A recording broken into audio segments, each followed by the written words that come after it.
All right, everybody. Welcome to another episode of Simply Finance with Shane White. I am honored to have Patrick Schwarzenegger on the podcast today. Patrick, welcome to the show, my friend. Thanks for having me, man. Absolutely. Pumped to have you on. Would you mind just giving everyone a real high level intro to who you are if they don't already know?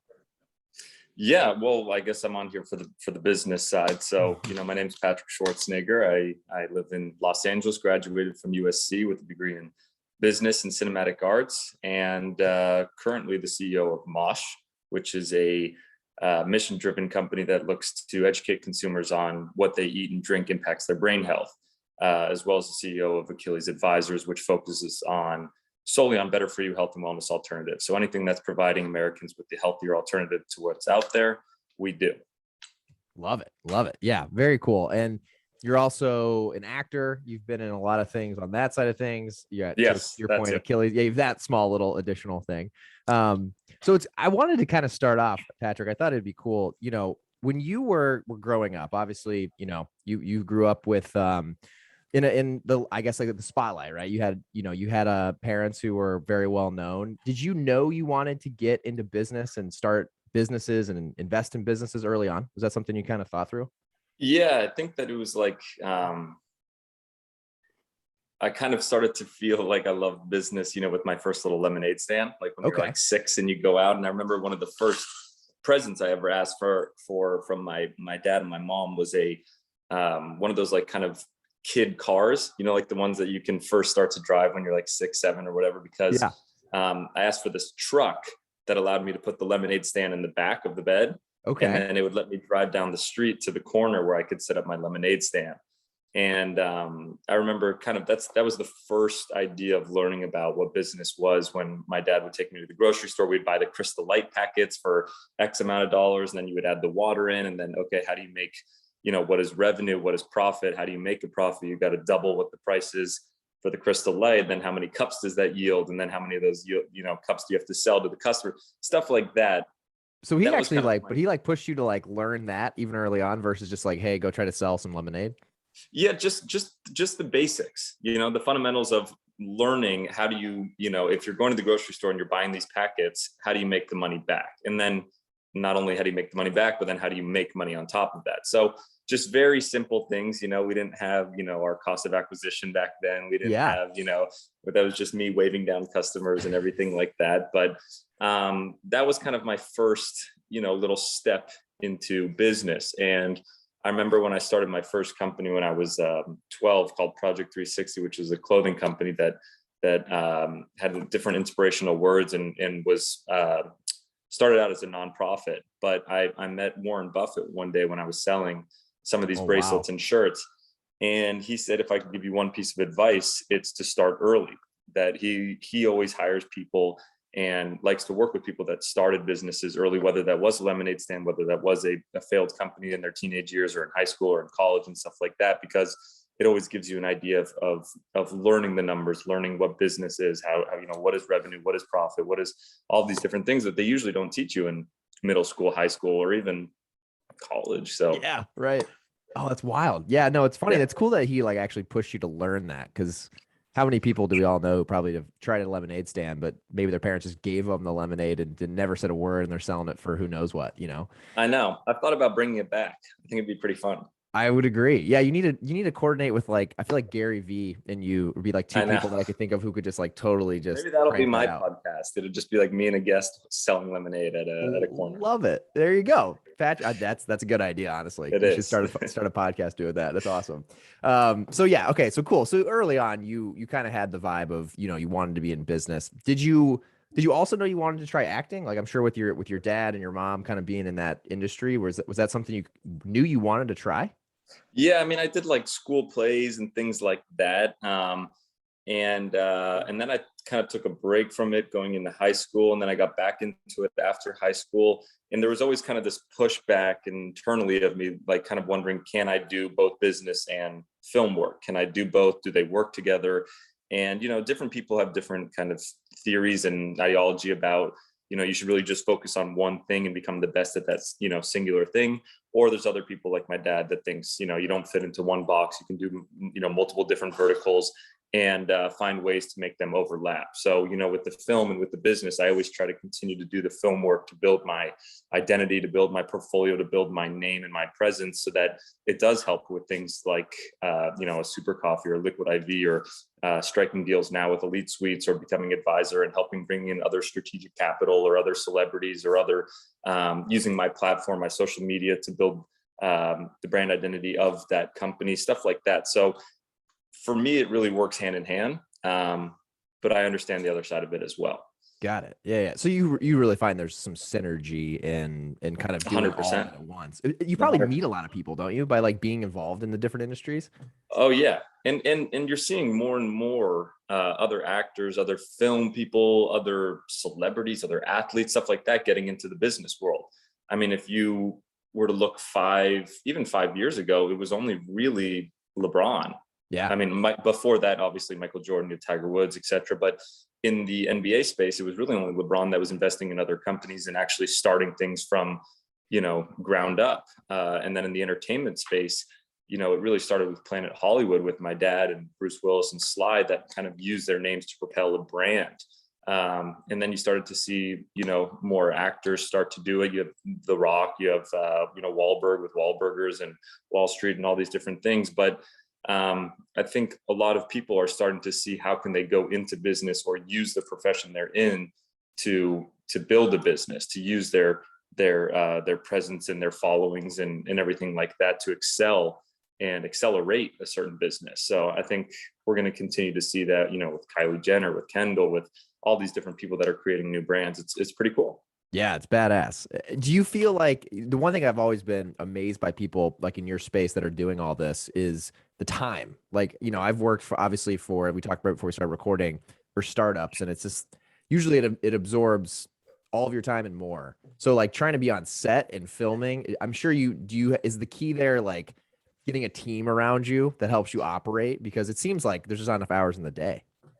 Yeah, it's film is one of those things where you're extremely busy, but at the same time you have so much time. It's the weirdest combination, but there's, on a film set, for example, I could be doing a scene for 30 minutes or something like that, and then they need to change the lighting, they need to change the scene around, and that's an hour downtime.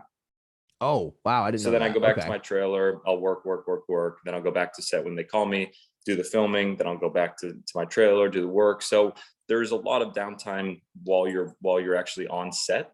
And there's the famous line that says, "Hurry up and wait." That's kind of like the film term of like, you're always kind of just sitting around until you're, ready to go. Then they force you to hurry.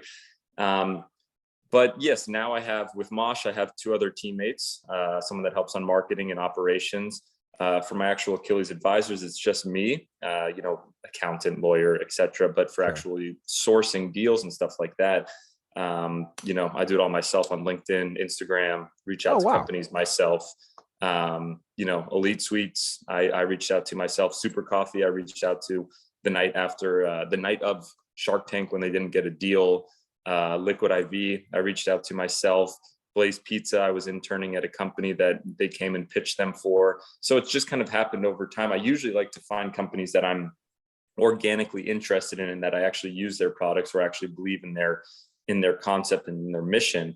And then I like to see, do I align with that founder? Do I really believe in that jockey? And then go from there. That's really cool, man. Yeah, because I was gonna say I was so curious how you even got into the Achilles side, and did you get introduced to your first deal? Did you just were like, hey, this is something I want to do?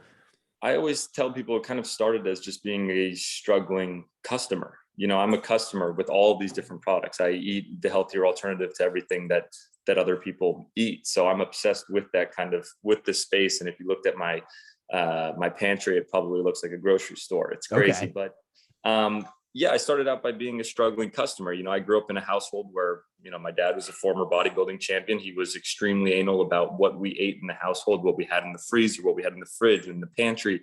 So I was that kid that you probably didn't want to come over and have a snack at his house. We didn't have the Cocoa Puffs and the Reese's Puffs and the, Frosted Flakes and anything like that. So when high school started to come to an end, and I went off to college and started to have to buy my own groceries and live on, with my friends and roommates and stuff like that, it kind of grew this idea for me that I wanted to start to be able to go and eat these certain foods without feeling, guilty or bloated or fat or whatever. Sure. Yeah. So I kind of decided, I'm going to start to use my platform and use some of the money that I've made to go find these different entrepreneurs. Young entrepreneurs is what I like to focus on, that are really trying to go solve this issue in America of obesity and the sugar intake and just all the different crap that was out there. And that started with Blaze Pizza, that kind of pitched the idea of we're trying to sell a healthier pizza and allow customers to customize their pizza and organic ingredients and everything like that. So that was kind of the first investment, which grew from 0 to 400 stores. And then I started to see customers that were coming in and asking for different types of water. They didn't want the Dasani. They wanted different types of chips. They didn't want just the Lay's. They didn't want the, sugared iced teas. They wanted, the honest teas. They wanted all these different things. They were kind of starting to get a little bit smarter and interested in their ingredients and how the product was being made. And so then I sold out of Blaze, and I took that large amount of money and just said, I'm going to make, Achilles Advisors, which focuses solely on better for you health and wellness alternatives. And the first investment out of that was Super Coffee about 4 or 5 years ago, whatever that was, which was just branded as, we are the better for you Starbucks Frappuccino. Yeah. Simple. We taste like a Starbucks Frappuccino. They have 36 grams of sugar. We have 0. And then I was like, okay, I'm going to start to find these different brands that are doing that, what Super Coffee is doing for the Frappuccino, but towards Gatorade, that was Liquid IV, towards pizza, which was Blaze, towards nuggets, which is Nugs, towards ramen, which is Immi, towards supplements, which is Ladder, et cetera, et cetera. And that's really where I like to go. Got it. Oh, love that. That's really cool. You basically took the concept, you started this podcast off with the lemonade stand and did that with Achilles. It sounds like you took the money from your first one and flipped it and turned it into more. I love it, man. That's cool. Did you, and it's cool too, because it's funny that you say that, I didn't even think about that. Like for you growing up, was your dad just like super clean, crazy amounts of protein food? Yeah, that's so true. I never thought about that because that's such a funny gap to like where you are now, and like you're involved in brands that are not protein focused. He's got a sweet tooth though, Okay. like and so do I. So, and that's the thing. And so does everybody, like most people do. And that's, that's why it's always like, how can you satiate customers to feel like they're getting these different, satiate their taste buds so that they're still getting something that tastes sweet or still tastes really good or yummy.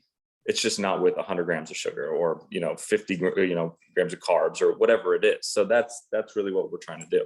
Got it. No, I love that. And I think it's really cool for people listening. I mean, to think that you're going out on LinkedIn by yourself and finding brands you resonate with, that hopefully gives people a lot of hope, maybe who has have a dream that's building something, that there's people out there like you that like, there's just organic, interest in this space right now, which is super exciting. How did you like, I always wonder, like for someone like you, who your first like investment from Achilles was Super Coffee. How did you decide on Super Coffee? Was you just loved the product and then believed in the business? So it was right when I was in college. I was getting hooked on coffee. We all did. There was this new thing that was starting to creep out called cold brew. And I was only drinking iced coffee and cold coffee and everything like that. And I started by drinking, iced vanilla lattes. Like I would always do iced vanilla lattes with normal milk and I loved the Starbucks Frappuccinos. And then when I started to get more and more health conscious and was like kind of working out a lot and everything, I looked to reduce my sugar intake and stuff. And I was realizing that my iced lattes at Starbucks were like 40 grams of sugar. Oh yeah. And same with the little Frappuccinos. And that was the fastest growing ready to drink coffee. And coffee at the time was like the fastest growing space. And Amazon had just released their data saying that ready to drinks were one of the fastest growing spaces on Amazon. Breakfast on the go was one of the fastest, and cold brew was just going absolutely bonkers. Oh wow. And still is, by the way. I mean, cold brew I think now is like a majority of sales for actual Starbucks, and actual iced coffee is now outpaced hot coffee in the last year.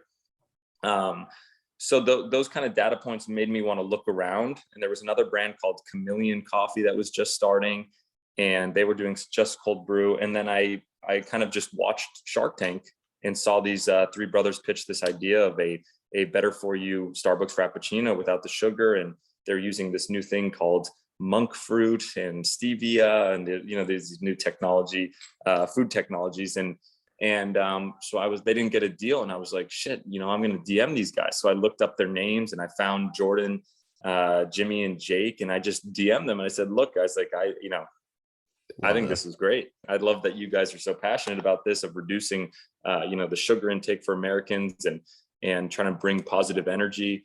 Let me fly out to New York and let's do a deal. I want to help. And that was one of the things I really liked about them, was that they weren't just pushing a coffee. They were trying to push a mission of reducing the sugar intake in Americans and pushing positivity, because everything, your day and your momentum, everything starts with your morning cup of coffee. So that was just me really betting on them and on the idea they were doing. And now they've, just raised at $500 million and they're cranking along. Yeah. Yeah. And they're the kind of people, I've had Jordan on here twice. I know him decently well. Okay. They're just the kind of people who, like, it's hard not to get behind and believe what they're doing. They're so energetic and so pumped about what they're doing, which is fun. Right. And that, I'm sure as an investor, that's like what you look for. And I mean, is there any other things that like stood out to you when you vetted them or other founders? Like, those kind of the key things, like a mission and something you're like driven behind? Yeah. For them, no. It was just me really believing in them and their, absolute obsession and positivity towards this company and this mission. Usually when I invest, I try to say, am I a real customer of the product? Do I believe in the product, and is it available and accessible for mass America? Do I believe in the jockey? Do I believe in the person that's running the company, and really feel that they're super passionate about this and not just trying to get, a quick dollar or something? Sure. And three, does it have a mission behind it? What is its mission? Does it have a true why, or is it just trying to sell a product, which is a what? And if you look to all these different companies, Super Coffee, like I just said, they weren't selling a coffee. They were selling positivity, and they were selling a reduction in sugar.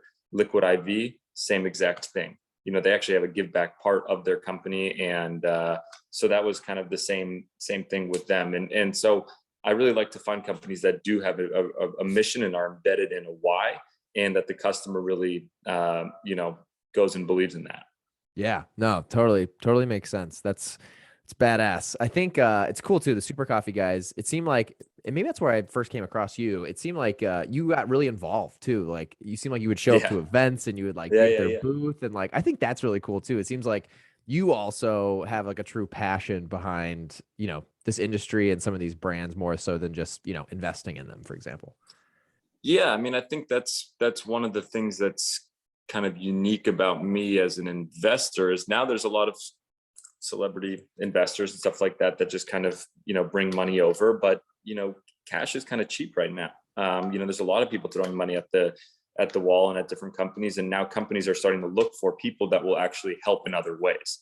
Yeah. For me, with Super Coffee, it was still early in my career. I still am early in my career, but I wanted to learn.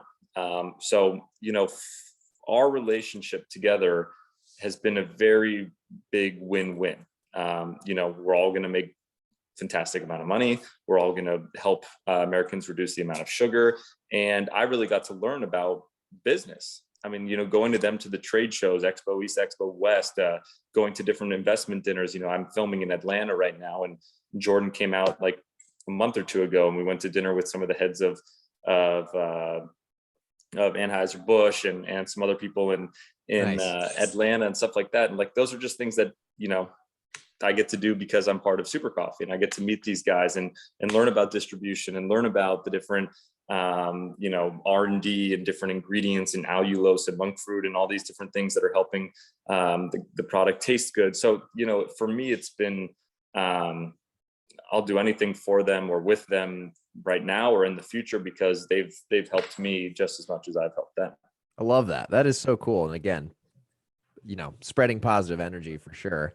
So it's cool too. I think about your story. You had this passion for health and wellness. You created an avenue to invest into brands, which is really exciting and cool. And it allowed you to kind of learn about all these different parts of the business that maybe you wouldn't have if you, had just gone into acting or just investing and didn't get involved.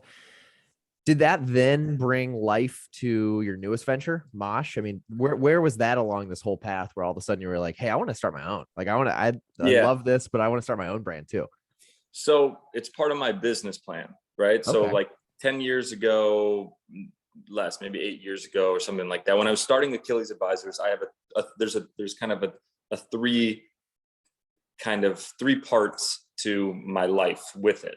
The Wow. first was, how can I find these better for you health and wellness, companies, and help them grow and really prove out the concept that health and wellness and healthier alternatives is a space that is going to continue to grow in America, and that people are interested in finding the better for you version. That was step number one. That was the super coffee, the liquid IV, the Blaze pizza, the nugs, etc. I really wanted to have success there and prove out the concept that there was customers looking for that, have some financial exits, have some things that I could really learn from. And then it was going to, okay, how can I take the learnings that I've had by helping these different companies, by seeing what customers are really looking for and everything like that, and then take those data and insights and start to create companies in-house. Oh, And yeah. that's kind of where we're going now. Mosh is the first of those, but we want to go and create multiple different companies in that space. Not just the brain health space, but any space that we think is ripe for disruption, or buying companies that are in the proof of concept stage. So once they've proved that they have a concept and that it's ripe for disruption, it would be buying that company, taking it in-house, and then growing it. Oh, So nice. that's kind of the next step of my career, my 30s, I call it, even though I'm 28. So I'm prepping for that. I turned 30 on Monday. So now I'm like up against the wall of what I need to do Okay, next. I feel the pressure. there you I go. get you. So that's kind of what Mosh is, the first of that. And Mosh is really awesome because I got to start it with my mom, and my mom was really, really hungry to do something in this brain health space because she's dedicated her life towards Alzheimer's and towards brain research. Started the women's Alzheimer's movement after losing her father to Alzheimer's. And we've continued to see cognitive decline and cognitive functionality and focus and these different emotions that people get as an increase in what customers are looking for. So it's kind of like no longer are customers just looking for the healthier version or the convenient version, but they're really looking for products that are gonna, what is this product gonna make me feel? What is it gonna do for me? What is it gonna do for my brain? What is it gonna do for my gut? What is it gonna do for my muscles? What is it gonna do for my skin? Different things like that. And we feel that no one's really tapped into the brain. So that's kind of where we really want to go. And it's a mission-driven company. We give back to the women's Alzheimer's movement. And, that's kind of our first company. And our first product is a brain bar, which is a on-the-go snack bar with different brain healthy ingredients and follows a kind of a ketogenic, low sugar, low carb diet, which is, goes hand in hand with the best kind of diet for brain health. And, we had a massive successful launch. We sold, almost 65,000 bars in the matter of 3 or 4 days. Wow, and sold congrats. out. And yeah, so now we're just waiting for more product to be in stock and continue to grow that and learn really what customers are looking for and what they're interested in and what other verticals. Is it hydration? Is it protein powders with brain ingredients? Is it greens? Is it, what else are they really, wanting to what other forms are they looking for? Well, first of all, congrats. That's phenomenal to hear you guys just blew that out of the water. Yeah. It was cool because when I first saw you, you and your mom post about that, that hits home for me. I've lost a few grandparents to Alzheimer's. It's definitely it's a tough one. So really love what you guys are building. I think that's really cool. And starting off with bars, I think it's a great idea. It's an easy way to get it into your daily routine. So you said you kind of hit on it, but you're going to have other verticals potentially that Mosh could then develop into, or they'd be different brands, you think? No, they're all be under Mosh. I mean, my mom's kind of like golden company that she wants to become is like a Newman's, Yeah. really based in a mission that gives back, but that starts with one product, but then goes to different, she wants to have like a trail mix, a nut mix for that's, all the healthy stuff for the brain, or a hydration powder, or a kind of a morning mind powder that focuses on focus and memory and things for attentiveness, or stuff for sleeping, better sleep, relaxing the mind, relaxing the body. And it's all about brain and body together, and So yeah, we'll see what customers are really interested in. We're starting small, self-funded, and really just trying to find out what customers are wanting and build a community through it. That's really cool, man. What have been some like early surprise, like this being your first like, CPG food brand that you're a CEO of? What have been some like really surprising things that have happened early on? As you can imagine, with COVID, nothing has been easy. It was the best and worst time to start a company. Best time being that I moved back home with my mom, and I really got to spend time with her and focus on what she wanted to get out there, and how, and from the messaging, the wording to the branding, everything like that.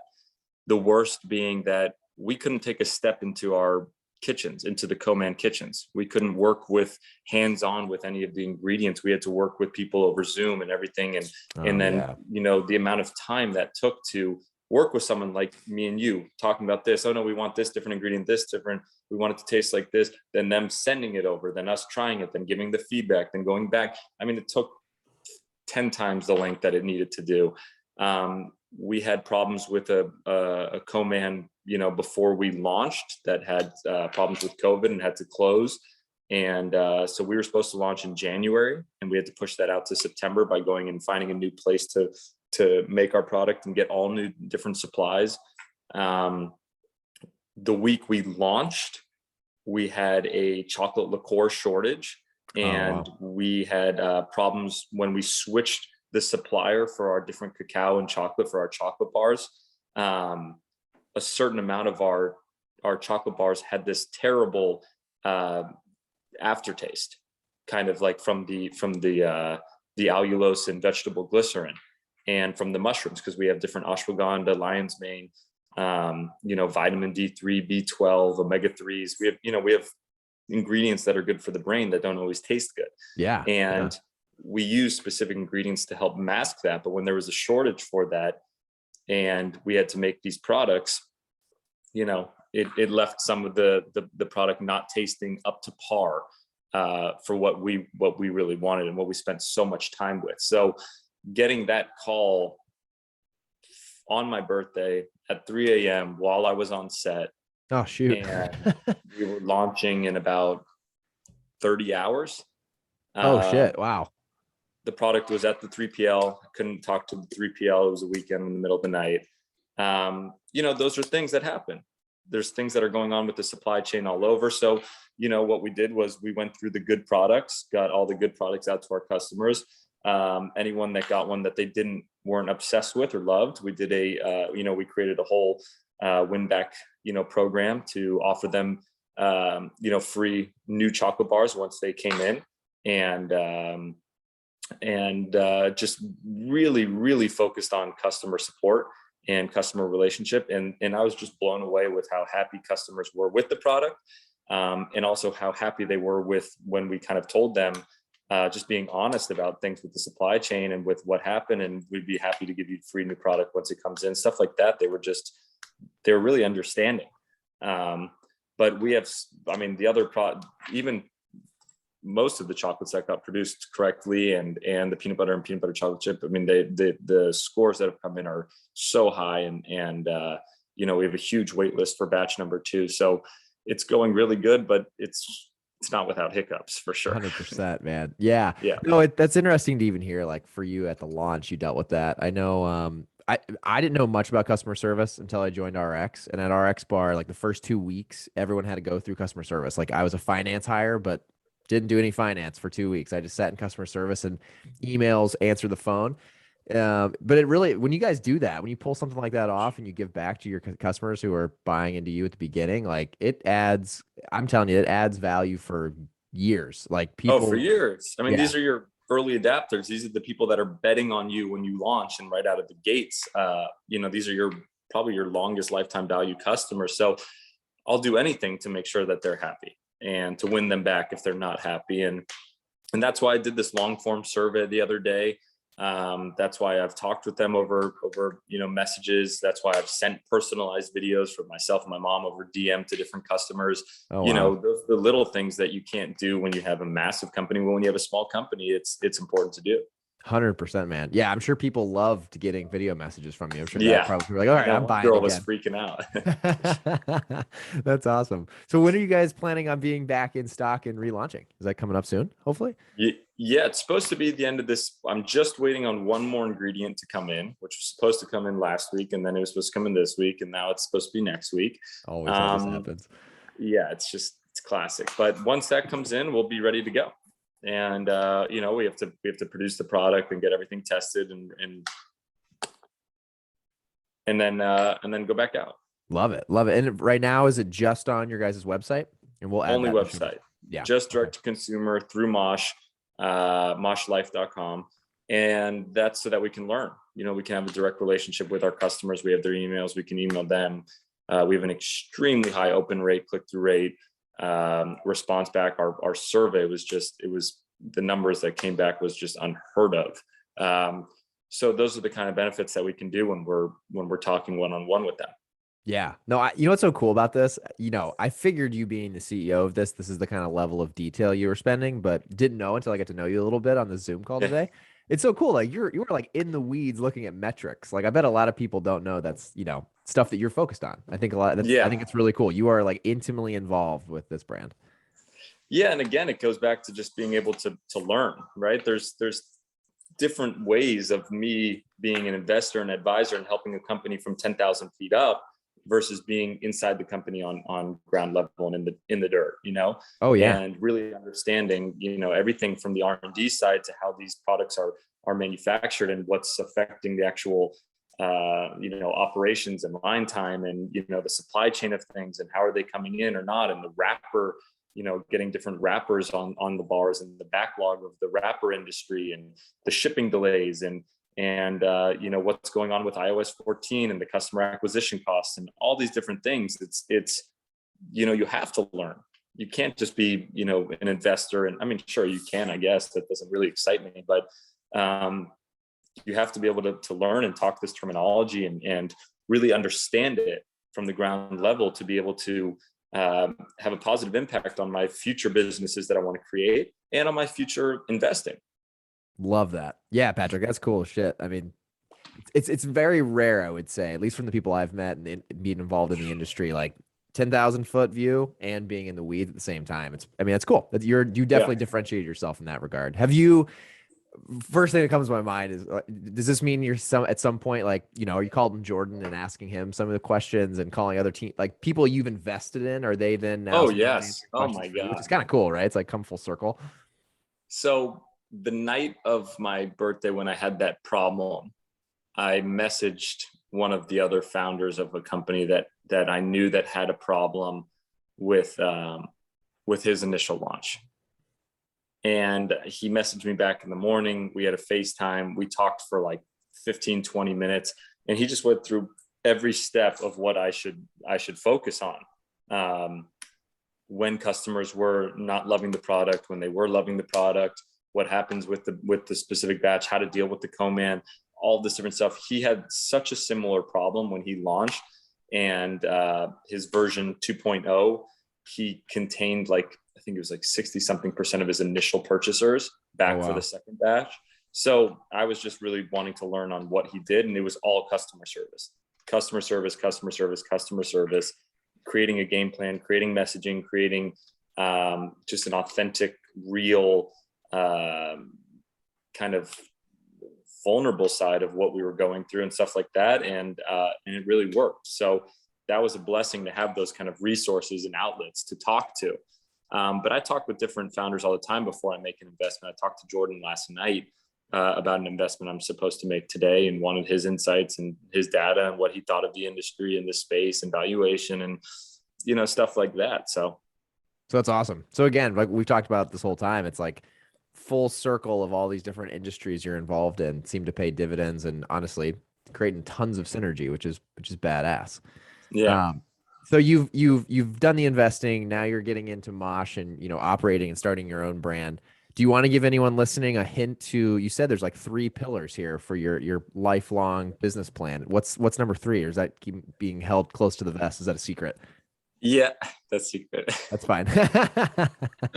We're entering phase 2 right now. So we'll see what We'll have you kind back of, on whenever that is, a decade from now, for phase 3 then. exactly.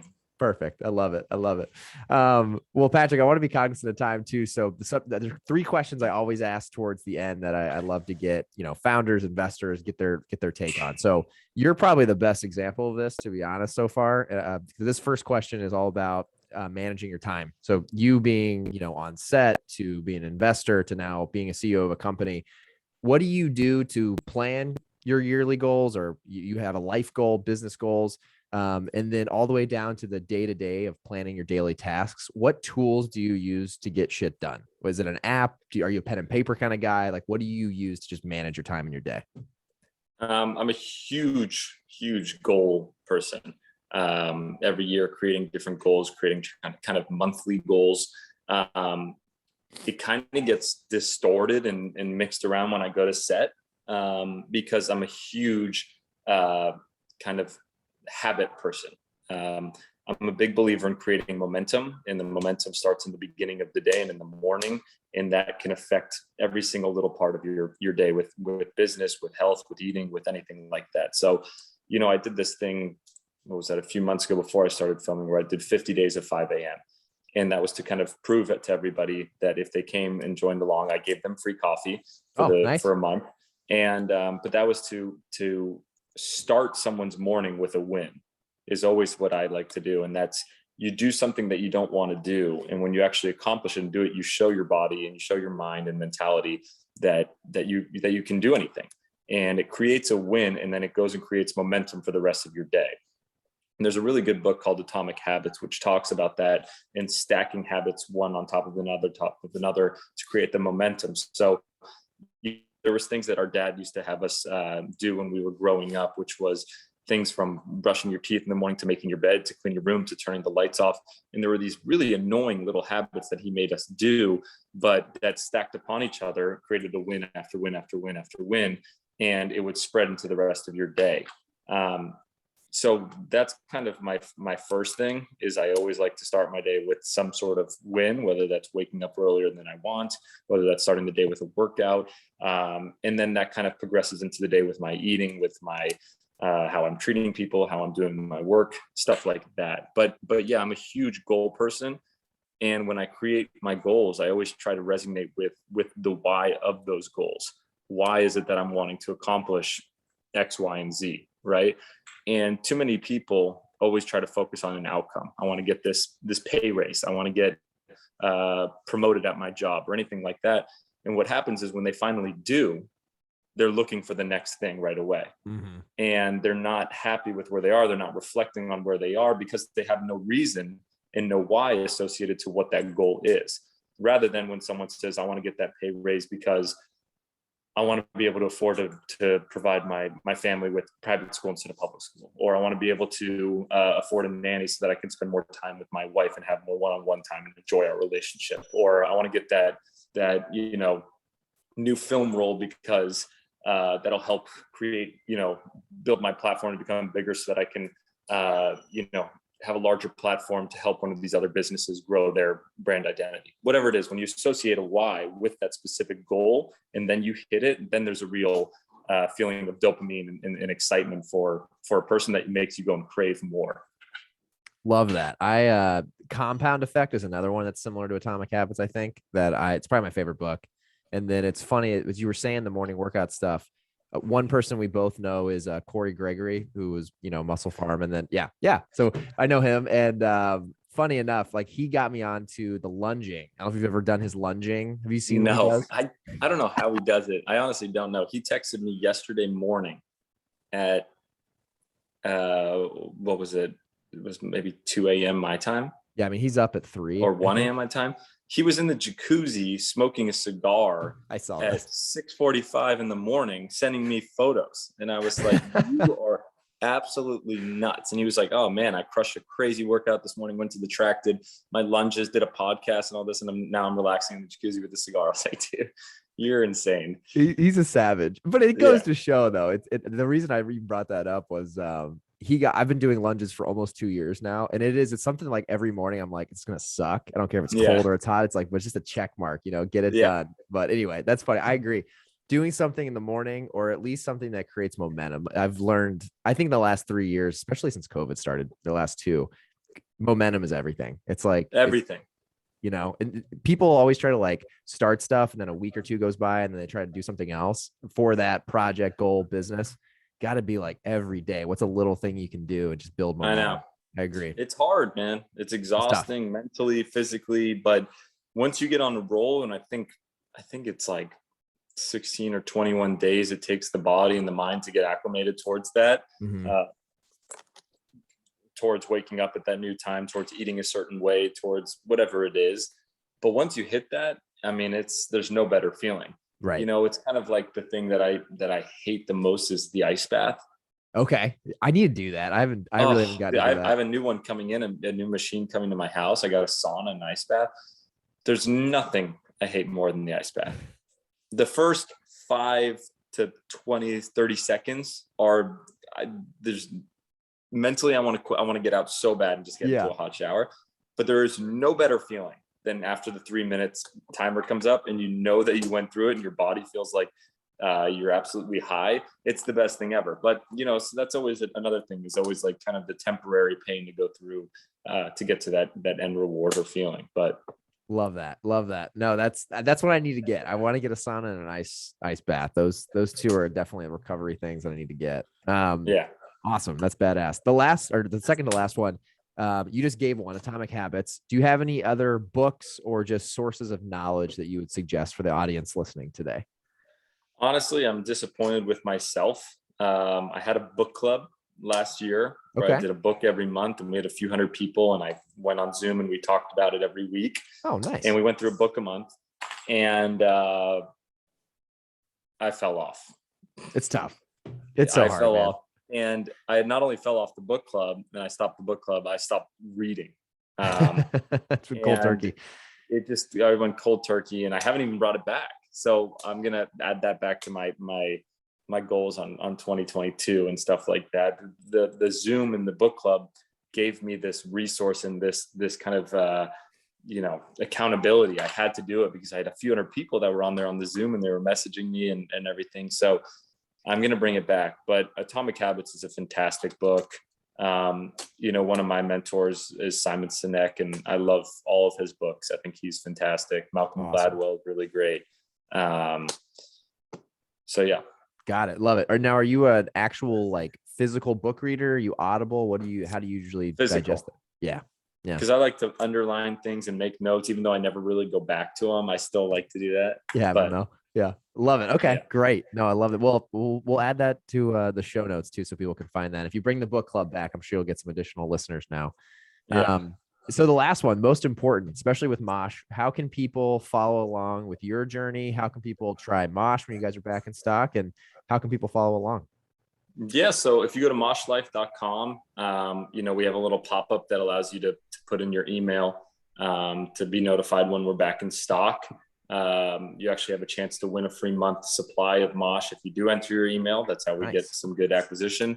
But yeah, we're hoping to be back in stock in the next few weeks. And I recommend putting your email down because we're doing the same size batch again. So we might sell out in a little bit, as well. But you can follow me on Patrick Schwarzenegger on Instagram or on LinkedIn. I'm very, present, and Mosh is Mosh Life. Love it. Well, Patrick, thank you so much, man. This was badass. It was a pleasure meeting you. Pleasure having you on. And thanks for your time, man. Thank you, man. I appreciate it. And all the best to you. Awesome. You as well, man. Thank you.